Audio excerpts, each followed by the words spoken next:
Welcome to the Burgundy and Gold Knuckleheads podcast. As always, you know who's riding shotgun. It's my main man, Reggie. What is going on, Reg? What up? What up? What up? Man, just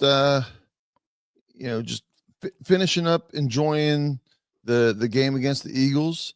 The dramatic clutch performance that Jaden Daniels put on that last drive, and we're on here to talk about the upcoming Atlanta game, but as we're starting here, I can't help but think, man, there's not a game that I've seen in probably a couple years across all the teams where there has been more whining and crying by Eagles fans. We touched on it on the podcast the other day, but now we've had a couple more days and it's still just it's one of those things where typically you and I will, as we're watching the game, we'll see a bad call, and then maybe a little while later there's a bad call that's in our favor, and we'll make a joke. Oh, I guess that's a makeup call, right? We all say that. Right. They don't see any makeup calls whatsoever. They only see calls that they thought didn't go their way. But they don't see, and I could point out 3 or 4 or 5 bogus calls that benefited them. But man, they are.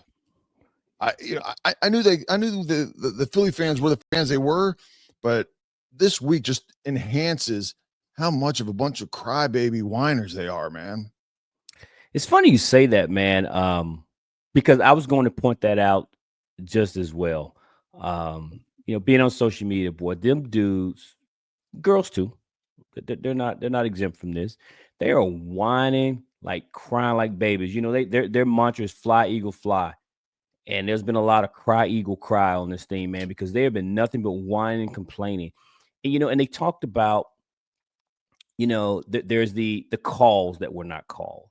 And then it's like, to your point, they're ignoring all the bad calls that went against us. And then they talked about Jalen Hurts, right? If Jalen had played or gotten hurt, they even tried to say there was a cheap shot. They're even trying to say that was a cheap shot to hurt Jalen Hurts, which was wrong. He was a runner. He didn't slide to give himself up. So he's a runner, and he is eligible to be hit like any other player, like a running back or receiver. Right. Then number 2, like most players, when they realize they've kind of been rattled a little bit, they don't want to be taken out of the game. So they want to give the ref and make it seem like they're okay. And Jalen Hurts gave the old thumbs up to the ref. Well, Eagles fans took that as he's fine.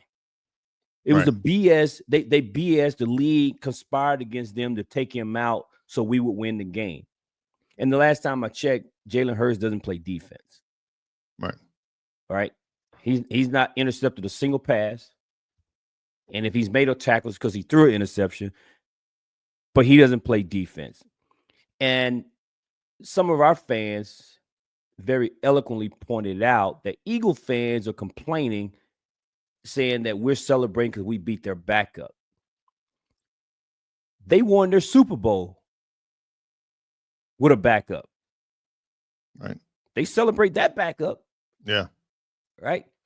But this backup, whom they picked, right? No one told them to get not Carson Pickett, but Kenny Pickett as their backup. Not our fault. You have a running quarterback who you're going to run. And when you have a running quarterback, no different than our guy, the potential to get hurt is very high. So you better have a damn good backup. Well, you chose Kenny Pickett. Not our fault. That's the other point I'll make up. So you won your Super Bowl, the only one you got, with a backup. And oh, by the way, when you went to the NFC Championship game to go to the Super Bowl, the 49ers, doing the team you beat, lost their starting quarterback, and you beat the backup to get to the Super Bowl. But that was okay. For you to beat your backup of the opponent, but it's not okay for us to beat the backup. And then last but not least, for the last, at least since RG3, you've had a run on beating us up with nothing but backup quality players, right? You go back, man, from the Kirk Cousins to the Jason Campbells to the Becks to the drawing a blank on the guy that came from Chicago. What's his name? Oh, Trubisky? Not Trubisky. He played for us. God, I can't remember his name. I can see his face. But there was a run-on bad quarterback / backup caliber quarterbacks in Washington over the years. Yeah. And when they were winning, did they care? No. So they got 12 wins this season. They lose one game to us, and we're celebrating. And all of a sudden, they want to cry and whine. Man, get out of here with that. Nobody cares. Nobody trying to hear that. Well, and by the way, Grossman is the Chicago Grossman, player. Yeah. That was our quarterback. Well, and to piggyback on that, I mean, the reason why we were excited, granted we won the game, but it was how we came back, right? The odds were all against us, and that's why you get excited with these dramatic comebacks. If we would have been hanging on or we would have been ahead the whole time, we would have been happy, but we wouldn't have been over the top excited, right? There's an eruption at the last minute that Daniels comes through and hits Crowder with 6 seconds left. I mean, to your point, also as far as them picking their quarterback, the Commanders did. You look at Jaden Daniels; they knew that they were drafting him, right? And they went and got a backup quarterback that they can run the exact same system. You can say maybe not as good a quality, or he would be starting, but Mariota has the same basic skills as Jaden Daniels. Maybe not quite as good, but he has the skills to run the offense. And we've seen that when he came in, there were some running plays, right? He faked the handoff and he took off running. Things broke down, he scrambled and he took off running. It's their fault that they don't have a quarterback in Pickett that runs the same offense that you don't have to make any changes for Hurts versus Pickett. But let's be clear. Kenny Pickett didn't play bad.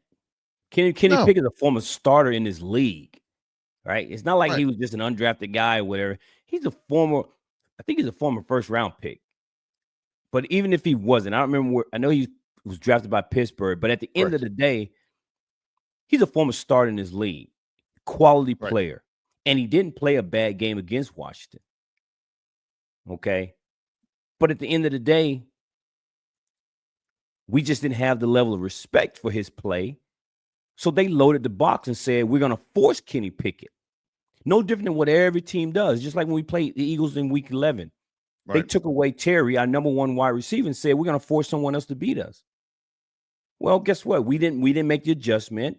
They pretty much shut Terry down, and we didn't have a running game, and we've been over how we lost that game. Well, when Jalen Hurts went down, we said, okay, well, we're going to stop your running game, which at that point was killing us. And we said, okay, we're going to force Kenny Pickett to beat us. And he wasn't. He did well. Correct. I mean, hell, we only lost by 3 points. But we had to pick our poison, and we chose to go ahead and try to shut down your running game. But you still had Devontae Smith.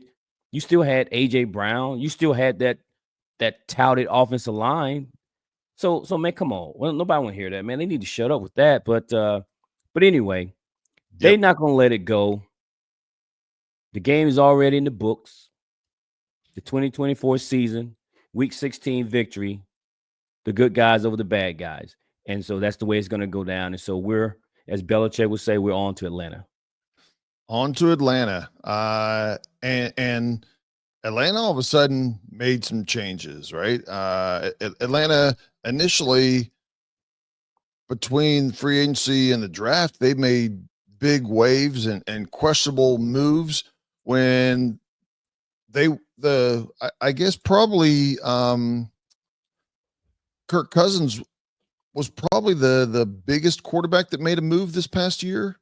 But anyway, I mean, he signed a big contract, right? And again, he may have been the biggest name that made the move.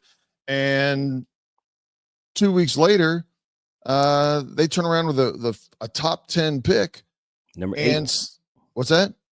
Number 8 overall. Yeah, and select Michael Penix Jr. The idea was that he was going to sit, on the bench for a year or two, kind of like Aaron Rodgers did, just like Love did, just like Steve Young did. I mean, we can go down, but that's not common that somebody in the first round these days uh, sits for a year. The last guy I And remember was Pat Mahomes, right? yeah, Might have been the Patrick. last. Yep. Might have been the last first round pick quarterback drafted that sat. Right. I may be wrong, but I know Pat Mahomes is kind of the latest to do Yeah, it. yeah. That's probably one of the most recent that actually sat for a full year. And Kurt wasn't playing in the first 4 or 5 games. Kurt was playing well.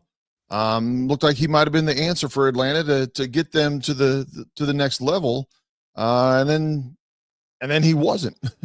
He was Kurt. playing not even average. He was playing poorly, throwing interceptions after interceptions, and they decided that they like what they'd seen in Michael Penix Jr. up to this point. They didn't like what they were seeing in Kurt. Let's go ahead and make a move now. And they started Michael Penix Jr. for his first start last week against the New York Giants. What do you think Well, about all that transition? let And me just say this, man. Even when Kirk was in Washington, I supported Kirk because he was my quarterback. But I was never a big fan of Kirk Cousins. right, I will always go back to our pseudo slash GM at the time, Scott McLaurin. And Scott McLaurin came in, and he had a reputation for being a good evaluator. And he talked about Kirk Cousins having a ceiling. And he said it to the point where I 100% agreed, and it was that Kirk can make your team better. But basically, Kirk's not the guy that's going to be able to take your team to the next level, take them over the top, and that type of deal. And at that time, we had a ton of holes to fill. And Kirk was asking for a big contract. And Scott's point was, we can't afford to pay him the money and then fill up all the holes around him to make him be successful. right, Because he was going to need a lot of support to be successful. And that's exactly how I felt about it.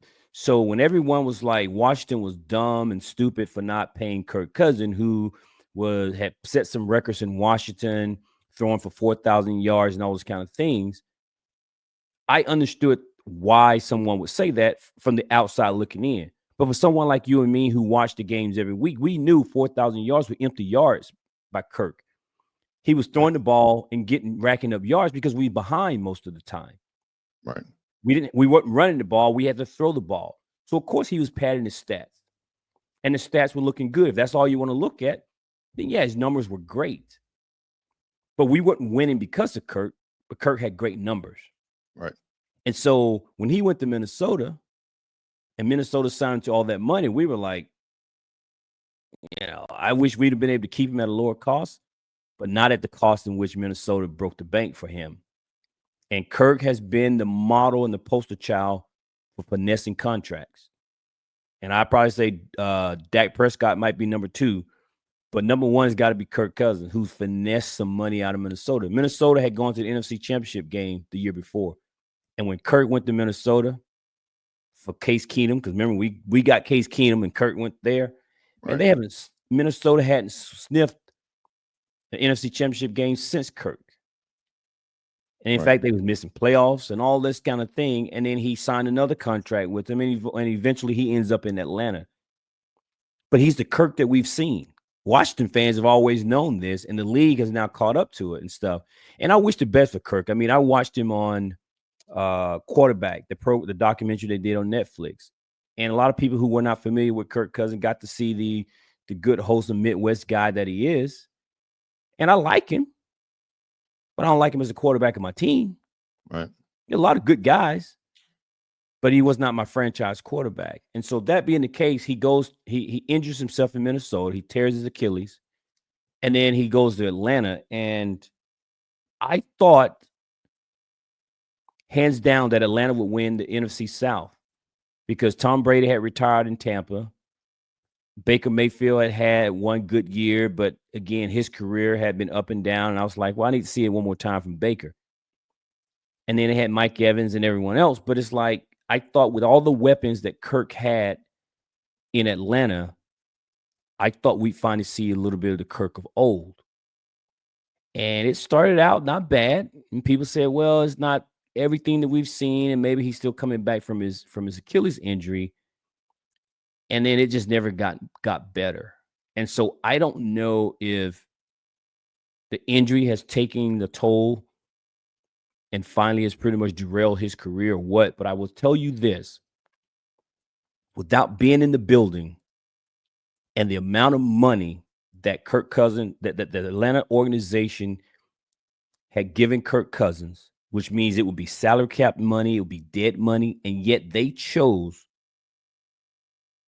to go ahead and cut bait with Kirk Cousins within the first year of a 4-year contract when they are still in the race to win the division. They're tied with Tampa, and they decide to go with a rookie. There's a lot to be said about this move because Kirk Cousins, even in his bad play, probably I would have thought had given them the best chance to compete and win the division because he's been there, done that, seen a lot of ball. And because the only team that's going to come out of the NFC South is the team that win the division. And at this point, you were tied with Tampa. And I think Atlanta probably has the easier schedule. And yet they chose to bench Kirk and go with the rookie, Michael Penix Jr. So I said a lot there. I know that.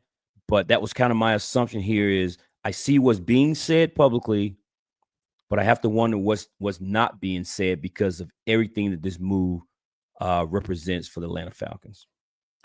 Well, and I don't disagree with anything that you said there. I mean, the Kirk Cousins, going back to his time in Washington, the famous "you like that" was because he knew that management was apprehensive to give him a big contract. You know, they were questioning his ceiling, you know, to your point. And again, that is 100% why he came out there after that game and said, "You like that? You like that?" Because they were giving him messages behind the scenes that, you know, maybe they didn't like it as much as where he held it himself. But yeah, Atlanta comes off a 34-7 victory off of over the New York Giants. Penix gets his first win. He had a very average game. He was 18 for 27, 202 yards and an interception. You see the 34 points and you think, man, they were rolling with him. Well, they weren't. Bijan Robinson, probably one of the top 3 or 4 running backs, definitely top 7 running backs in the NFL right now, scored 2 touchdowns on the ground, and the Falcons defense intercepted 2 pick sixes. So that accounted for 14 points. So, you know, there was 2 touchdowns. I think we said before, 2 touchdowns, 2 field goals, 2 pick sixes, and that was their score. And so, you know, when I looked to see where his throws were, is very similar, and understandably so, very similar to the first couple games with Jaden Daniels. They were all short, quick passes, right? They don't want the pressure on him. They know people are going to come after him and put pressure on this young quarterback. So, you know, I think all but about 6 of the 27 attempts were inside 10 yards. Right? These are quick hits. This is what we're going to see next week with Washington. It doesn't mean they're not going to go downfield once or twice, but everything's going to be, you know, from where the safeties line up and back towards the quarterback. It's going to be quick hits to try and keep the pressure off of him and make what they perceive as easy catches, easy throws and easy catches. Yeah, and that's okay, and that's smart by Atlanta, right? I mean, you have a Yes. guy who's a rookie, not seen live, with the exception of preseason. He's not seen a team game plan and see starters coming at him. So this was truly his first career start. And kudos to Atlanta for game planning this to get him out there and get him some reps and get him comfortable playing at this speed. Excuse me. That being the case, he wasn't asked to do a whole lot, but he did what they probably asked him to do. Right. And get to your point, Washington was no different than with Jaden Daniels in his first week against Tampa and probably first 2 or 3 starts thereafter. But I was big on Michael Penix coming out of college. A lot of people thought that he had been in the college systems for a long period of time, and he was caught up in the old adage, your top guys don't stay in college for 4 years, and he had been around, and that was a little bit of the knock they had on Jayden, because Jayden played at Arizona State prior to coming to LSU. But some people looked at that as experience and reps. Reps means you've seen some things. And so I like Michael Penix. I mean, I know they got killed in the bowl game. It might have been the national championship game, if I recall. Yes. Yes. But I know he got killed, but his team was just outmanned. And then prior to the draft, when there was all the talk about, okay, Chicago is going to probably take Caleb Williams #1, but what is Washington going to do at #2? Are they going to shop the pick and all those things? And I didn't know what they were going to do, but if there was any consideration of trading down, Michael Penix was one of the guys that I really liked over J.J. McCarthy and Drake May and some of these other guys, Bo Nix, right? I was like, I like Michael Penix on our team. So with that being the case, here we are. We thought we'd be playing against Kirk Cousins this week, but instead it's Michael Penix. And the one thing I really liked about Michael Penix playing last week against the Giants, it gave Washington a chance to get some tape on him. It's not everything, but it's something. All right. The Giants kind of had the they were the guinea pig for the Michael Penix experience. Right. And so now we get to see. We do some things. What does he handle well? What does he doesn't like?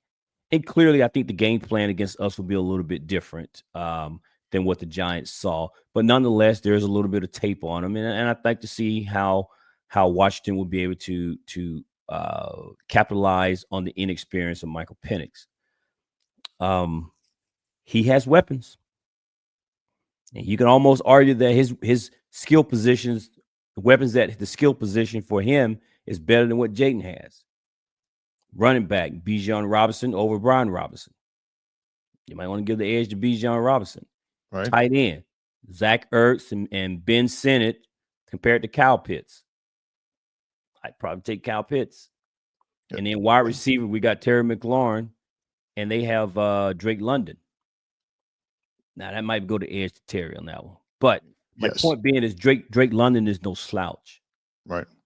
And so this guy has some good talent at the skill position.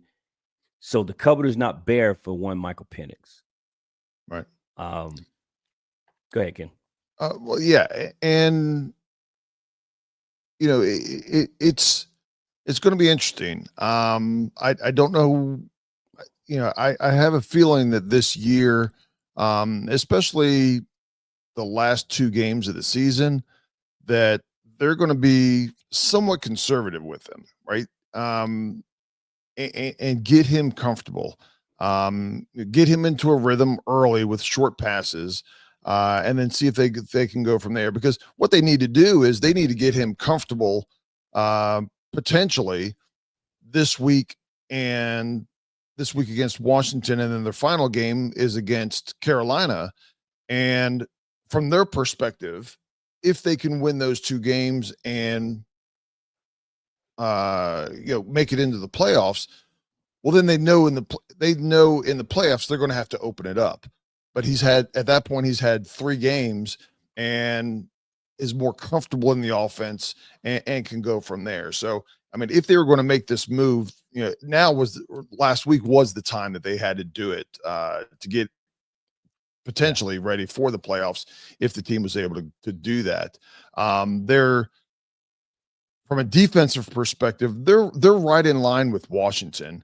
As far as the points given up, there's 1 point difference for the entire season. They've given up one more point than Washington. They've given up more yards, but again, over we're going into week 17 or 16 weeks. They've given up an extra 200 yards. But again, when you spread that out, what is that? Extra less than 20 yards a game.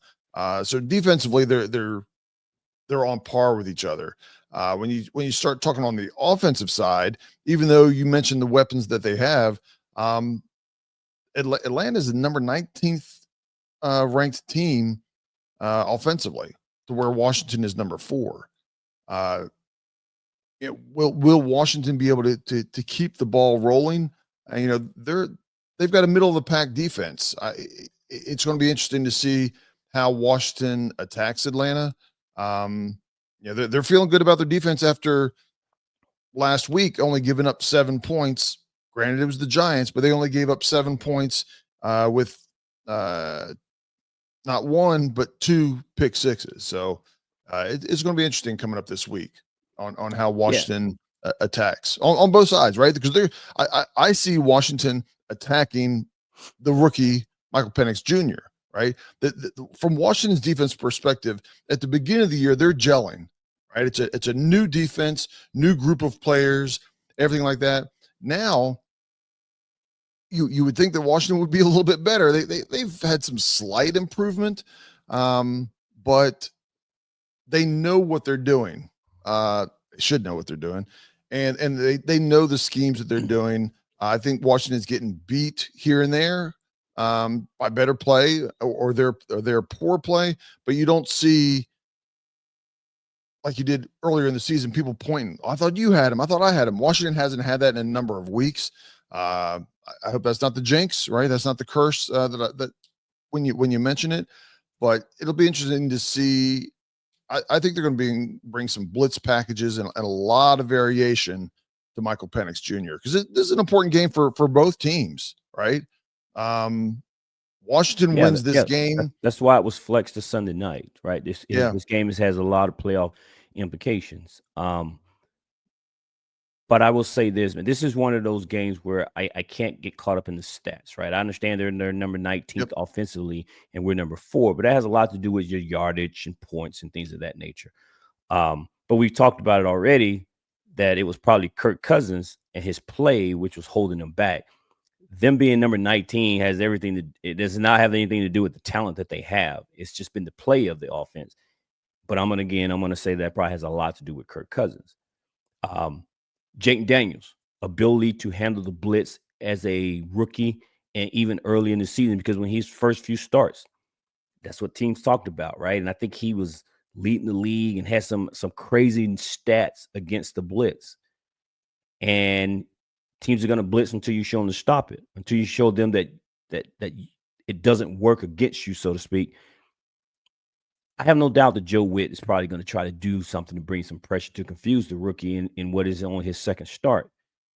But if Michael Penix shows that he's good enough to beat the blitz, then that's not going to work. Right. And so at the time of this podcast, we do not know the whether or not Marshawn Lattimore is going to play. If Marshawn Lattimore plays, you put him on Drake London, and that allows Joe Witt to be able to do some things defensively that we don't have to worry about, because it's not like they're having the 1-2 punch the way Philly had. They have Drake London. Now our safeties and linebackers will have to worry about the tight end. But from a wide receiver standpoint, you can not shut down, but you can put Lattimore to cover Drake London, and you have not to worry about that anymore.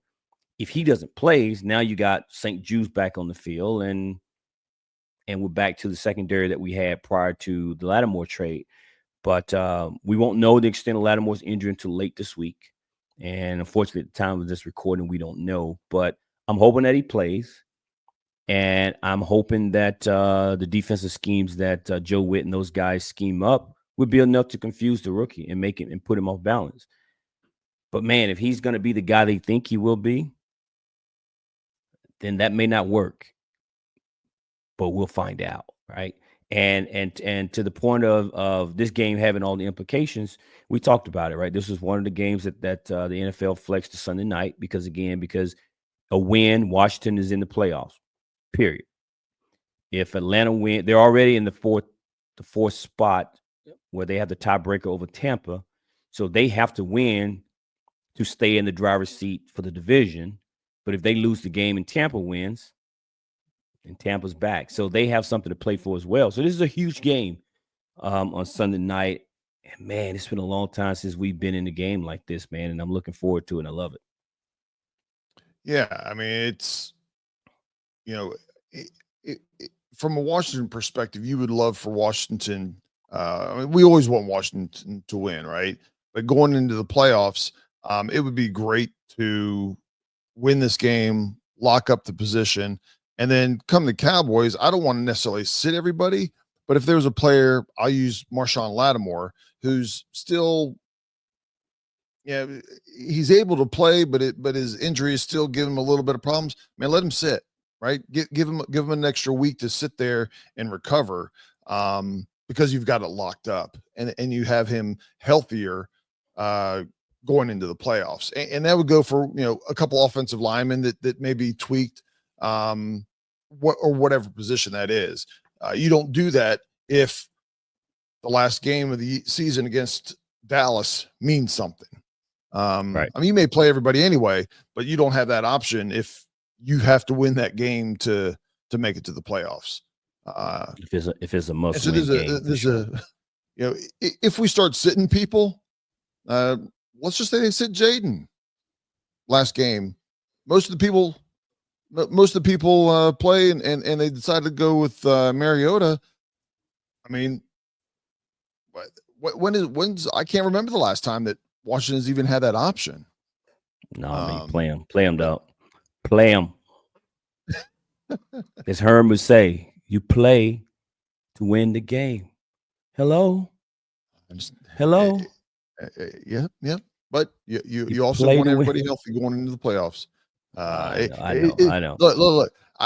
For people that say that, let's win on Sunday first, Ken. I'll make the other argument. All right, correct. And until we win, this is just talk. But the same reason why you wouldn't play Jaden Daniels the last week against Dallas is the exact same reason that nobody wants to play Jaden Daniels during the preseason. Right? I can't let him get injured. I can't let him get injured. I get it. It is 100% the exact same reason. There's no difference. I get it. But let's win this game on Sunday night first before we get ahead of correct. ourselves. And then we can all everybody with their podcasts and on sports talk radio can have that conversation, right? Everybody can have their hot opinion on that right there. Yes, sir. That's it. But we like I said, to me, this looks like the second half of the Philly game. We decided that in the second half, the adjustment that we made was that Saquon Barkley was not going to beat us. Right? Now, if he could, we would. That's fine. But we were going to stack the line. We were going to look at the run, and play from a secondary. We were going to play straight up, and we were going to load the box and focus on stopping Barkley. I see them doing that with Bijan starting out here, and until Penix can beat you consistently, they're going to be loading up the box and deciding to slow him, try to slow him down. And I don't know what you think about that or how we approach this game. No, I think that will certainly be part of the formula. But I think Atlanta knows that will be part of the formula. And so they're going to try to do a chess move to counter that formula. I mean, because that's what I'm pretty sure with head coach Raheem Morris of the Falcons, if he was Washington, that's what he would do. So if he's anticipating that's what we're going to do, so what's the game plan to counter Washington's plan to stack the box? So they're going to try to do something different. But I have no doubt that will be part of the plan to try to do something. And whether that is to stack the box early or just pressure early and see who's handling. I don't know, but that's why those guys get paid to do those things and make those decisions. I just know I'll be tuned in, I'll be watching, and I'll be rooting for whatever Absolutely. decision they make. And it's a prime time game, and it seems like as we're finding out this year, we got one player that, in prime time, whether it's prime time or it's the prime fourth quarter final drive, and Jaden Daniels seems to live for this moment. He's not going to always be there, and the Tom Brady's and Joe Montana's, they didn't win every single game that they went to the fourth quarter, but they always gave their team a chance. And I don't know where this is going to go, necessarily going to go down to the wire or not, but being prime time, we're going to see the best out of Jaden Daniels, without a doubt. Let's hope so. Yeah, let's hope so. Is it that time, Reg? I think it is. All right, let's do this for just a moment here.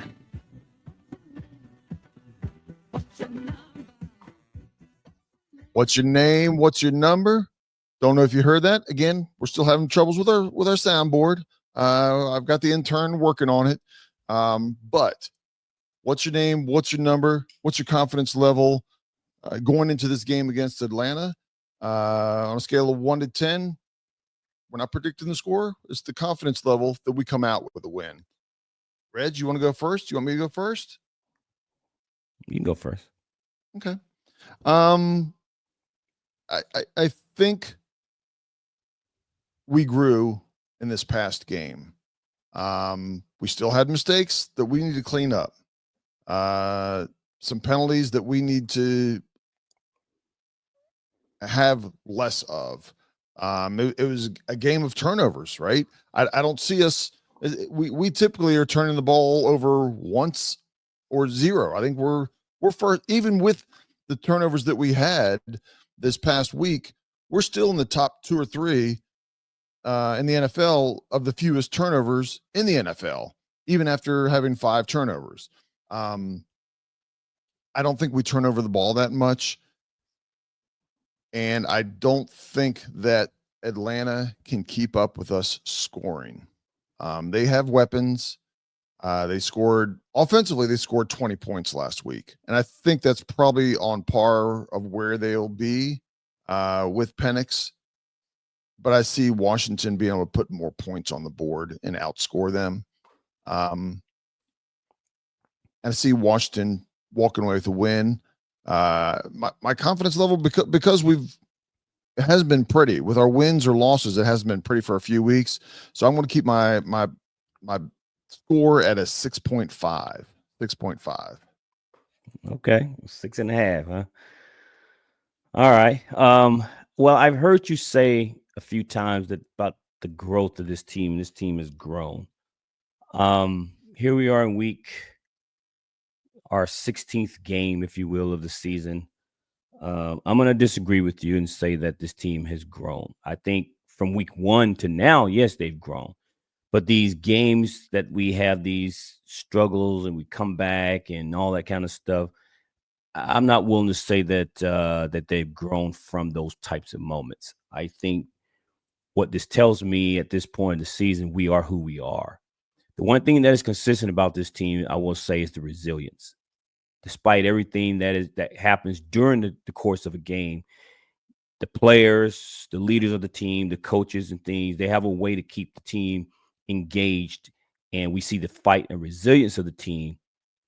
But the team is who they are at this point. And what we are is a team that is inconsistent, to be quite honest, right? Sometimes the defense has some struggles or the offense struggles. The run game is there some weeks, and other weeks it's not there like it hasn't been the past couple of weeks. Then you get Jayden. Jayden will come out and do what he did this past week, but then against the Saints, he seems to struggle a little bit. So I don't know what's ultimately is going to happen with this team, but there's a lot of hope that this team is going to continue to beat the teams they're supposed to beat. And Atlanta's a pretty good team. And there is a bit of an unknown with Michael Penix at quarterback. That being the case, Washington should win this game. Should. But I don't know which team is going to show up.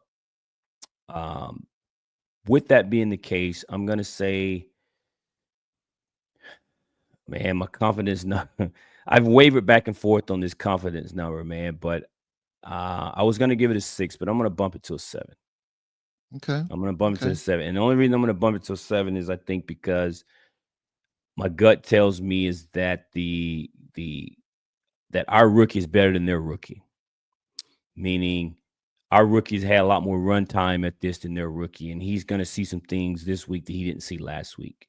I don't know how he performs under the bright lights of Sunday Night Football. How does he perform under pressure, whereas he's expected to come into an opponent's stadium and win this game? And I don't know how Michael Penix will perform under those conditions. We've seen Jayton do it, and I think at the end of the day, the calm, cool collectedness of Jayton Daniels, which is our rookie, I think is better than their rookie. And I don't mean just as a football player. I just think of everything that comes with the rookie quarterback position. And so I'm going to give the edge to our guy, our team. And so I'm going to go, instead of a 6, I'm going to go at a 7 as my confidence level. It's not a strong 7, but it's a 7. Right. Well, you didn't slide back to a 6.5 where I was. And I'll be honest, with my 6.5, I think I was not debating on going higher than that, because a lot of the reasons you said with the inconsistency that we're having, inconsistency with our offense, with our defense, and with penalties, right? And to me, is a 6 or 6.5. So we're both in the ballpark in the same area of our concerns. Washington is I believe a 4.5 point favorite. And yeah, Penix is coming on the road to DC. I don't know how many, I don't think there'll be nearly the number of Atlanta fans on a Sunday night game in Washington as there were Eagle fans, because of distance and because Atlanta doesn't have, I don't think they travel. My knowledge, they don't have a traveling conglomerate like some teams do. Some teams just show up. Doesn't matter, any stadium in the country, the fans show up. Atlanta, I don't think, is one of those teams. So hopefully the crowd can get there and do a lot of pre-tailgating, get very festive, and bring that exuberance from the tailgate into the stadium, and bring it for the. It's gonna be cold. Bring it for support.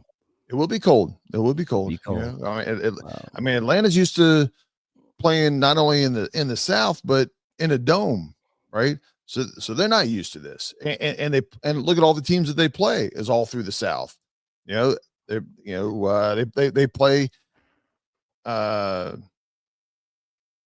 Saints in a dome.